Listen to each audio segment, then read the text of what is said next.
Hello, I'm Matt Williamson. What's going on? This will be the last time you hear from me until after the game, and I will do a super late night podcast for you then after the post-game show.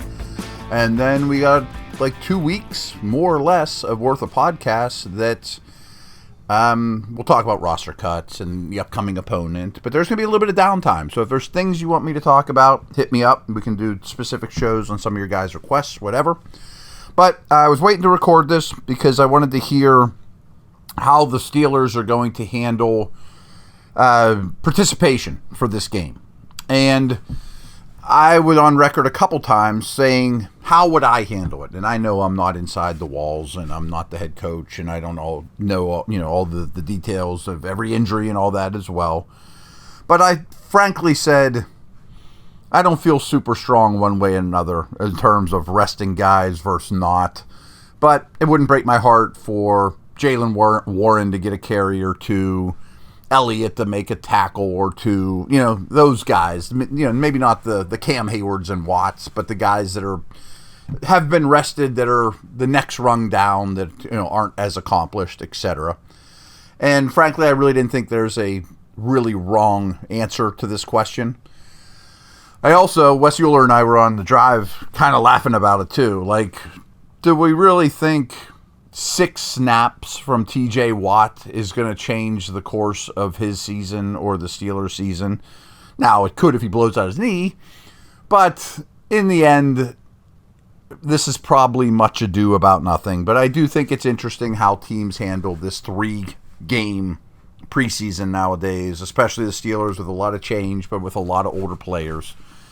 And frankly, everyone knows that if the Steelers get their doors blown off in New York in week 1, everyone's going to call Tomlin an idiot for not playing his guys enough.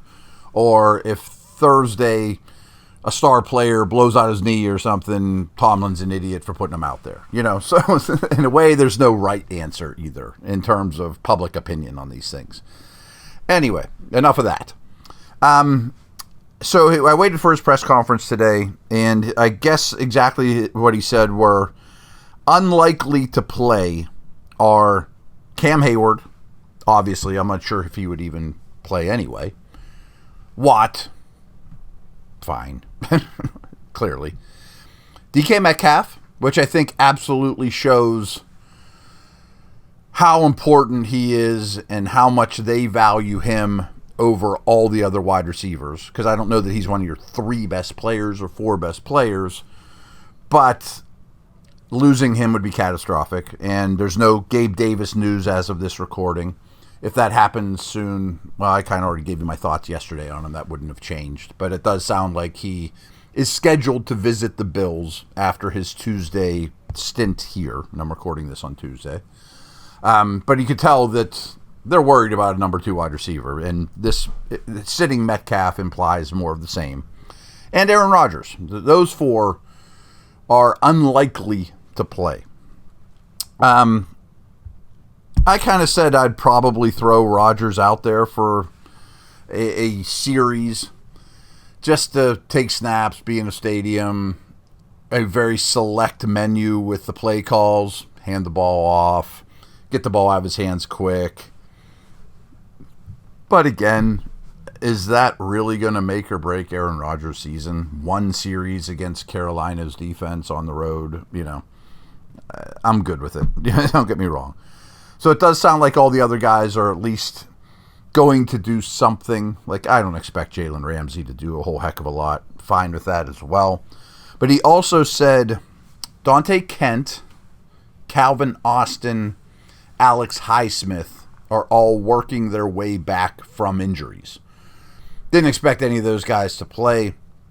Haven't heard any other real news because it's preseason. They don't have to tell you the exact reports in terms of injury reports. So you don't get updates all the time or probable or, questionable, doubtful, etc. So that doesn't exist. But I kind of assumed Kent was just going to go to IR and have a redshirt year, which I think is wonderful for him. We've talked about that before. I think that's a good situation because the corner room's pretty deep, and he I don't know how he could make the team without playing at this point, but you still want him around, and you liked him enough to draft him, and he's a good athlete, etc. I assumed Highsmith would be shut down for all of preseason, and even if he's healthy, he would have definitely been a healthy scratch those first 2 games as well. And Austin, you'd like to get out there, but he's working his way back from injury, so we shall see. ZipRecruiter. Good stuff. ZipRecruiter finds amazing candidates for you fast. And right now, you can try it for free at ziprecruiter.com/audio. ZipRecruiter's smart technology identifies top talent for your roles quickly. Immediately after you post your job, ZipRecruiter's powerful matching technology starts showing you qualified people for it. 4 out of 5 employers who post on ZipRecruiter get a quality candidate within the first day. Try it for free at this exclusive web address, ziprecruiter.com/audio. Again, that's ziprecruiter.com/audio. ZipRecruiter, the smartest way to hire. Okay, a couple other nuggets here. Again, I don't know how super relevant this is, but the Steelers made a couple roster moves, and most of these, I urge you to understand, are just because some of the positions that they need to play with on Thursday are a little light. So, unfortunately for these young men, they get signed on Tuesday. They're going to play on Thursday, presumably. And best of luck. Hope you do okay. But I guess it's better than being unemployed. And then they'll probably get cut very shortly after. But the guys they let go shocked me.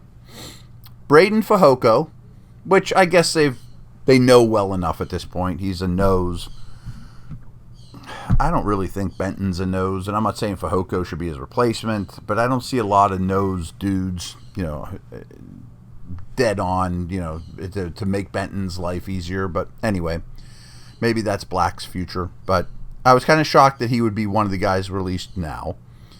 Devin Harper is a linebacker that I think has flashed, but more so early in the process than lately. And all of a sudden, they're pretty darn deep at linebacker if they're going to play Bruner a lot of snaps and Robinson, etc. So, okay.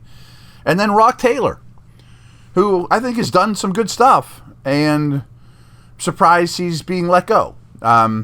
He's like the definition of a guy. I have this new category of Steelers, of dudes I'd like to see in camp next year. Well, he's like the definition of that. And that doesn't mean he has a 0% chance of ever going to Latrobe again or ever putting a Steeler helmet on. I guess these guys still could be practice squad guys, even though that they're released early in the process, not the final cutdown day. I just found it kind of odd that all 3 of these dudes were kind of brand name guys, relatively speaking, for this time of year, and were let go early. Now, I guess you could look at it a different way and be like, well, I don't want to put one more game of Rock Taylor film out there because someone might scoop him up. Maybe, maybe he's your first call when you build your practice squad. I guess that's possible. And you know enough to say, I want him on my practice squad. I guess you could frame it that way, but I found it odd. In their stead, I don't know anything about these guys, but they took a tackle, Julian Pearl, they added. They also cut Warren, by the way. I forgot to mention that. So they're a little pretty light at the tackle position. Warren had a concussion.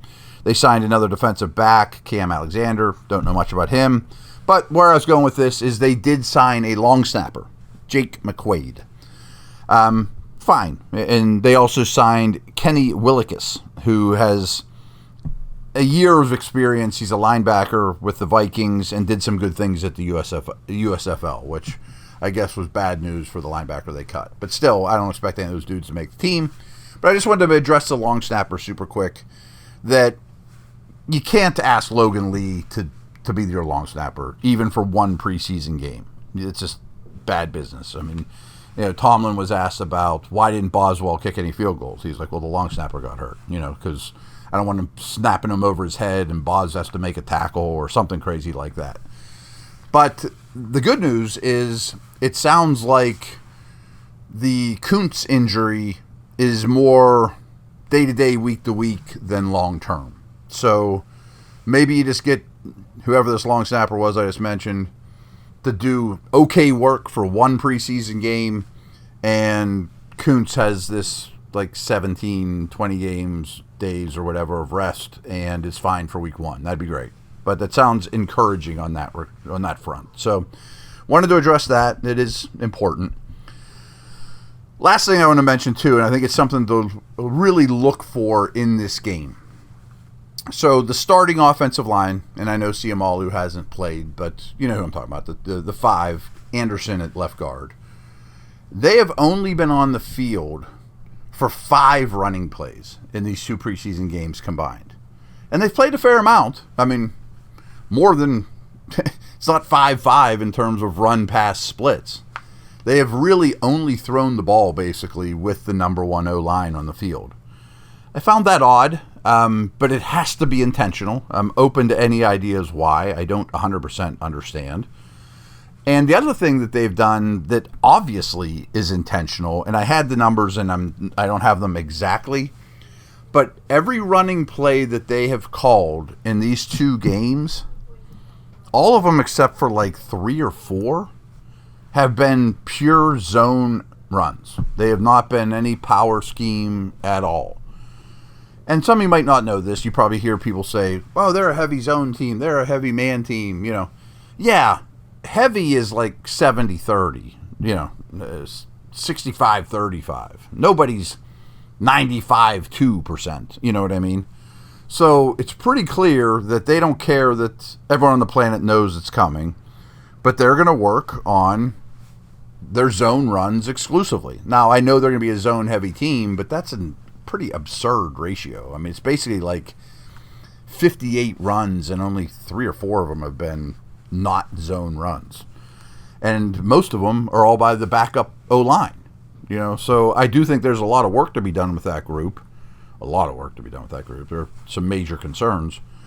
But I just wanted you to know those splits, because I'm sure you're not that shocked by watching the game that that's how it's gone, but it is a little bizarre.